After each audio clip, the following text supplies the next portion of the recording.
Bem-vindos, bem-vindas mais uma vez ao nosso programa A Igreja pelo Mundo. É sempre uma alegria contar com a presença de você, participando, refletindo e rezando pelas inúmeras realidades da Igreja pelo Mundo.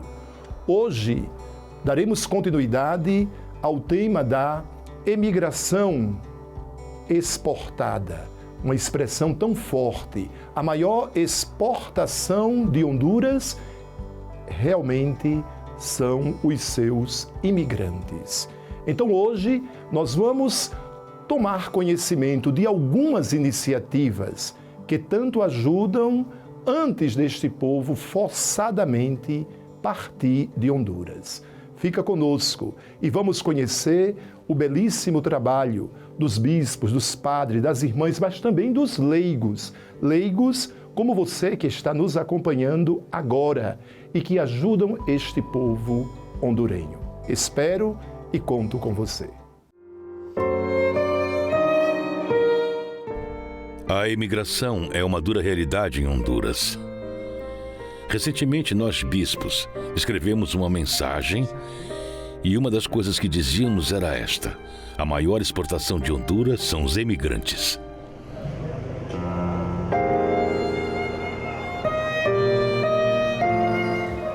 Honduras sempre foi um país de imigrantes. Desde o tempo dos nossos avós, dos nossos pais, as pessoas tiveram que deixar o país. Por isso já se criou um padrão. Temos que emigrar para ter mais oportunidades, para ter uma melhor qualidade de vida. Aqui falamos de desigualdade social. Desigualdade social significa que só um grupo muito restrito detém efetivamente os meios de produção, comércio e também o poder político, enquanto a grande maioria não tem acesso a recursos mínimos para uma vida digna. Nessa região existem duas favelas. As famílias estão muito desestruturadas. A violência... Bom, eu já enterrei muitos meninos.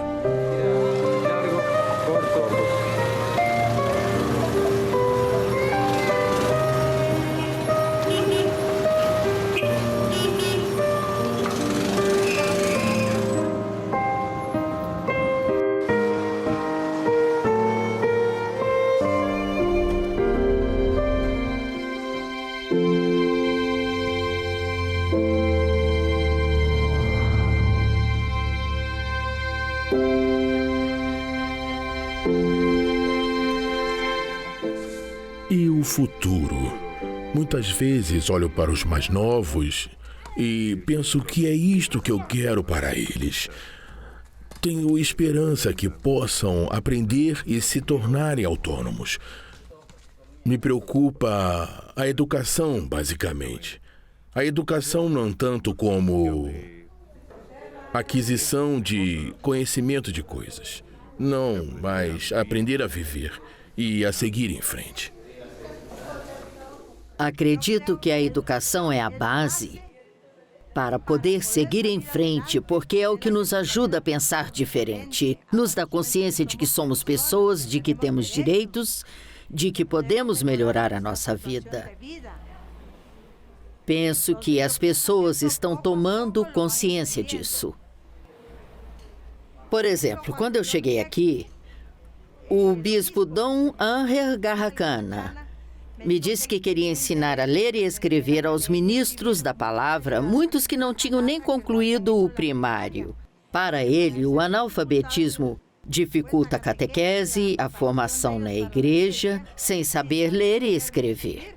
E por isso deu muito apoio e disse a toda a gente para aprender a ler e a escrever. Antes disso, as pessoas só aprendiam de ouvido e transmitiam o que ouviam. Esta iniciativa foi crescendo cada vez mais nas aldeias e ampliada pela rádio. Mas foi muito difícil porque não havia luz. As pessoas estudavam de 4 às 5, mais ou menos 1 hora todo dia. Para que as pessoas estudassem, começaram pelo primeiro ano, depois o terceiro, o quarto e por aí. Então, cresceu tanto que hoje já está completando 30 anos de fundação. Veja, as pessoas que vinham não tinham terminado o primeiro grau, nem concluído o ensino médio. Isso lhes dá a qualificação necessária, porque somos reconhecidos pelo Ministério da Educação. E damos o certificado para que, se assim o desejarem, possam se juntar aos que vêm aqui todos os dias.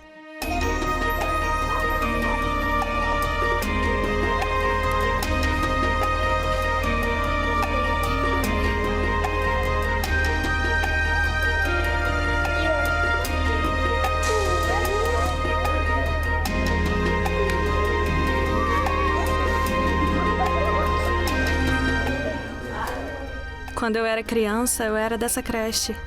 E, bem, foi muito bonito, porque nunca imaginei que quando crescesse seria também uma mãe professora. Foi uma experiência ótima. Esse lar pertence à paróquia e costumamos vir de manhã, das 8 às 11.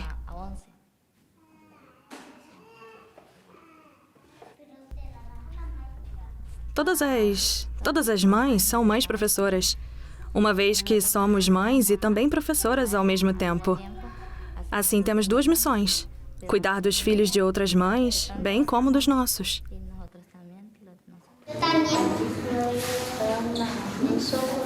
Todo o trabalho que fazemos é importante porque fazemos com amor. Cada dia nos esforçamos para dar o melhor que podemos. Né?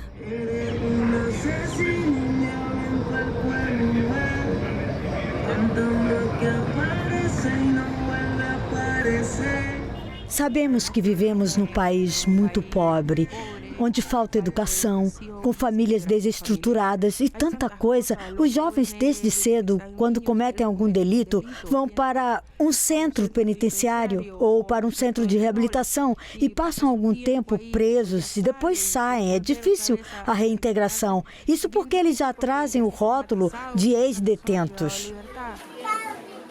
Atualmente, temos cerca de 21 mil pessoas na prisão em todo o país. Existem novas prisões chamadas prisões de máxima segurança, nas quais realmente não existe programas de reabilitação e muito menos de reintegração. Então, o que acontece quando alguém sai da prisão? Não tem opções, não há perspectiva de emprego, nenhuma possibilidade de progredir através da educação ou fazer alguma coisa diferente na vida. E imagine você estar privado da liberdade durante muito tempo, num lugar onde as pessoas perderam as famílias, têm antecedentes criminais, não conseguem arranjar emprego, os filhos já crescidos e talvez eles olhem para você com falta de respeito porque tiveram problemas com a lei e acabou por perder a liberdade.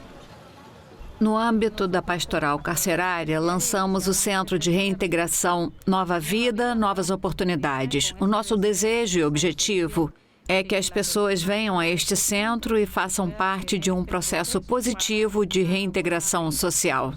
Neste processo, recebem acompanhamento espiritual, aconselhamento psicológico, apoio jurídico e terapia ocupacional.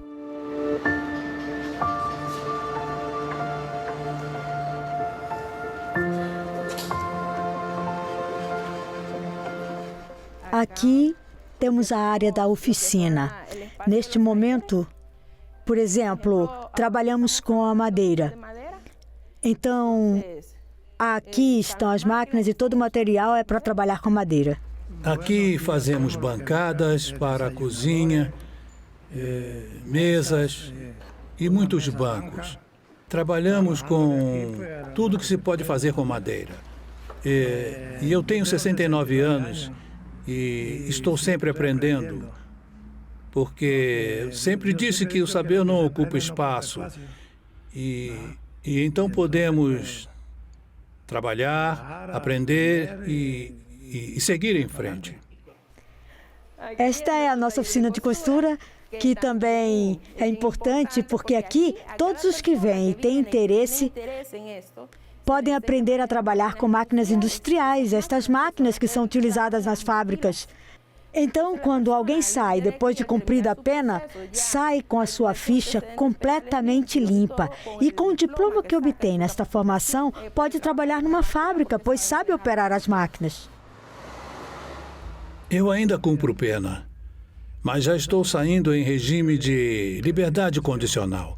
Saio às segundas-feiras e volto todos os sábados.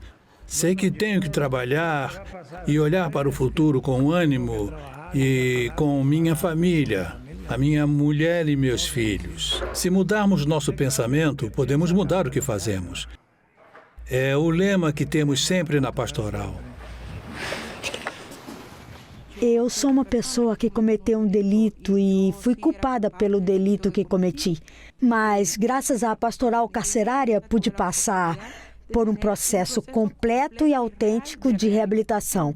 Então, podemos dizer que se este processo, como está, elaborado ou estruturado, se aplicasse às pessoas privadas da liberdade, funcionaria. Pessoalmente, me ajudou demais. Eu admito que, quando estava presa, eu não tinha a mentalidade que eu tenho hoje.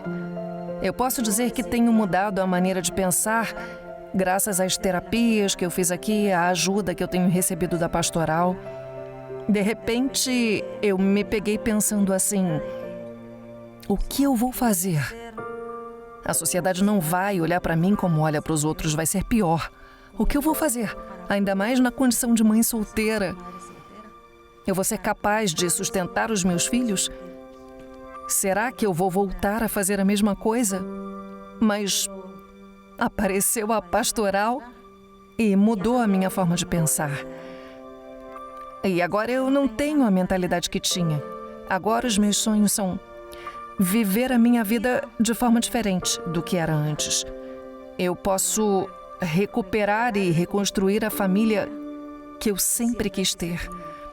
Agora eu tenho o caminho aberto para eu poder ser uma pessoa diferente e enfrentar a sociedade da forma correta, como tem que ser.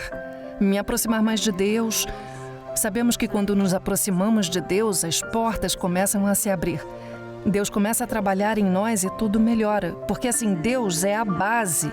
Ele é quem tem mais impacto. Vamos começar. Em nome do Pai, do Filho e do Espírito Santo. Amém. Senhor Jesus, nesta linda manhã, queremos te dar graças, Senhor, por estarmos aqui, Senhor, visitando esse lugar dos nossos irmãos e do nosso irmão Abel. Por incrível que pareça, quando falamos com as pessoas, apesar de tudo, todo esse contexto tão avassalador, tão terrível em que nos encontramos, não nos sufoca. A esperança está no coração das pessoas. Acreditamos verdadeiramente que os tempos difíceis que atravessamos agora irão passar, graças à nossa fé. Mi corazón entona una canción, cuán grande ser, cuán grande. Os hondurenhos ainda são um povo religioso. Enquanto outros lugares, como os países muito desenvolvidos e nos que predominam a secularização, já não estão fundados na religião e têm falta de um Deus presente socialmente. Honduras ainda tem raízes religiosas profundas. Desta experiência, desta base, as pessoas conseguem encontrar na fé uma fortaleza. Temos, de fato, problemas muito sérios: imigração, violência, pobreza extrema, desigualdade social. Mas como povo, os hondurenhos têm muitas qualidades. São muito acolhedores, muito simpáticos e afetuosos. Quando preparados e motivados, os hondurenhos têm muita capacidade e podem alcançar grandes resultados.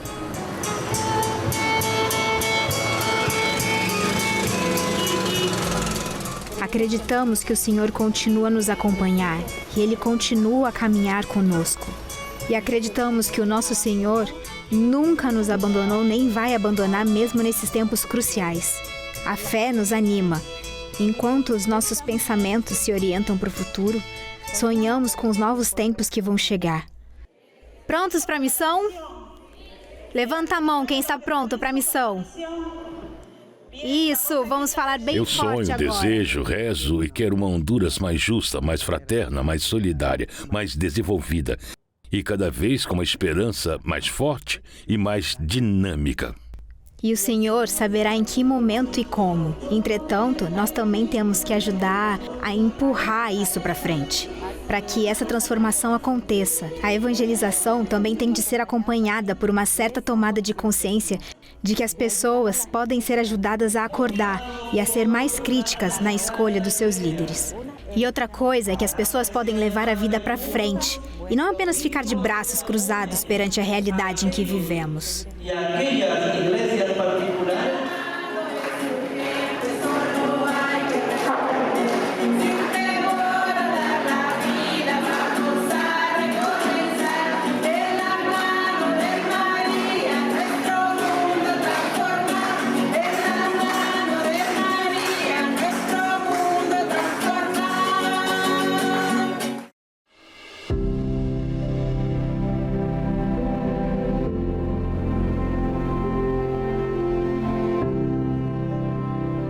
O mundo sente saudades do afeto. Sente saudades de se sentir bem fazendo o bem.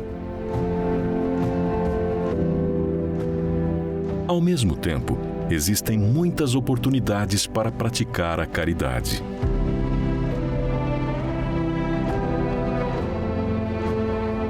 E desde 1947 existe uma escola de amor, a ACN. Uma ponte de amor entre os que querem ajudar e os que precisam de ajuda.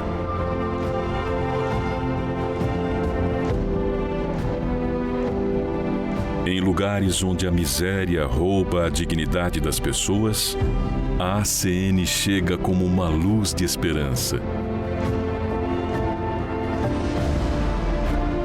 Não levamos a solução apenas para um dia. Procuramos garantir soluções permanentes. Muitos povos já viram e viveram incontáveis horrores. Suas famílias foram destruídas. Suas crianças foram aleijadas por minas em um conflito sem fim. Eu vi a morte de crianças miseráveis. 2 crianças morreram. 2 crianças acabaram morrendo conosco porque elas não tinham comido. E quando eu tentei dar o leite para elas, elas não conseguiram engolir. Eram gêmeos. Então, quando nós conseguimos finalmente chegar ao hospital, elas morreram. Foi difícil, foi muito difícil para mim no começo, mas agora eu sinto que é aqui onde eu pertenço, é onde eu quero trabalhar. A comunidade mais distante se encontra 280 quilômetros mata adentro, ou seja, 26 horas de barco se fosse para viajar sem parar. Já passamos neste barco um momento de apuros, quando até como motorista já pensamos que seríamos nossos últimos minutos da vida, né? O que nos impulsiona é o amor ao próximo, não importa as distâncias ou as dificuldades. Muitos aguardam sua ajuda.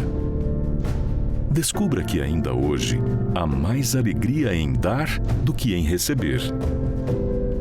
Yo no tengo en cuenta lo que dan, sea mucho o poco. Tengo en cuenta el amor con el que lo dan.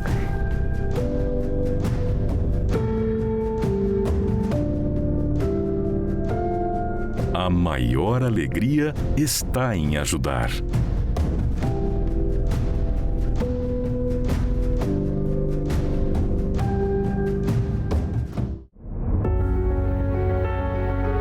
Na República Centro-Africana, um bispo compra crianças para evitar que elas sejam assassinadas por terroristas.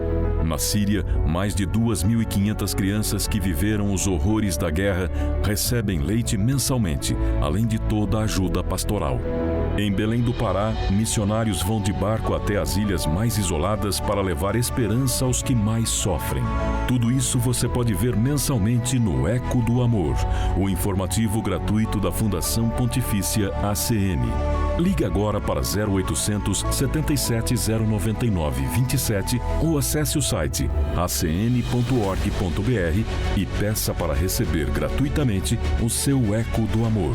Conheça os projetos apoiados pela ACN e faça parte deste grandioso trabalho missionário presente em mais de 140 países.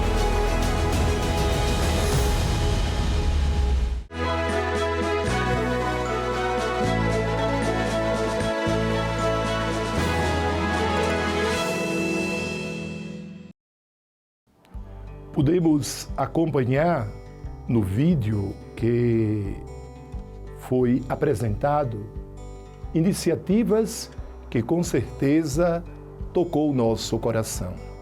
São iniciativas da igreja local. E para que essas iniciativas elas se tornem sólidas e ajudem o povo hondurenho, faz-se necessário a minha ajuda, a tua ajuda. A Fundação Pontifícia Ajuda a Igreja que Sofre participa também destas iniciativas, especialmente no apoio ao trabalho das irmãs. Vocês puderam acompanhar os lares, os centros de apoio a jovens e também iniciativas com famílias. Podemos também perceber o belíssimo trabalho da pastoral penitenciária. Mas para que tudo isto se torne cada vez mais mãos estendidas, braços abertos, para ajudar o povo hondurenho antes de partirem, antes de emigrarem, é preciso cada vez mais reforçar e intensificar a nossa ajuda. Liga neste momento para o nosso telefone 0800 77 099 27 ou acesse o nosso site acn.org.br. Você ali vai encontrar a forma de também, com a tua ajuda, com a tua colaboração, colocar-se à disposição e fortalecer isto que estamos aqui refletindo. Como ajudar antes de partirem. Como ajudar esses jovens a não deixarem suas famílias, a não deixarem sua cultura, a não deixarem sua igreja, a não deixarem o seu país. A tua ajuda é muito importante, mas ela precisa cada vez mais ser multiplicada. Quem sabe divulgar tudo isso com outras pessoas que também sensibilizadas passem e sejam missionários desde casa e que atendam esta dura realidade do povo hondurenho. Convido você que, tocado pela graça de Deus, tocado pelo amor de Deus, também se abre, mas nós só nos abrimos quando abrimos-nos à oração. Reza comigo pelo povo hondurenho neste momento. Senhor nosso Deus, abre o nosso coração para sermos também generosos, sensíveis à realidade dos nossos irmãos e irmãs emigrantes, a esta realidade de Honduras. Ajuda-nos a vivenciar a solidariedade, que a tua bênção esteja sobre todos os missionários, sobre todas as realidades que aqui refletimos e apresentamos. Em nome do Pai, do Filho e do Espírito Santo. Amém. Muito obrigado pela sua participação, pela sua presença. Muito obrigado por acreditar nesta igreja solidária, nesta igreja que é serviço e doação.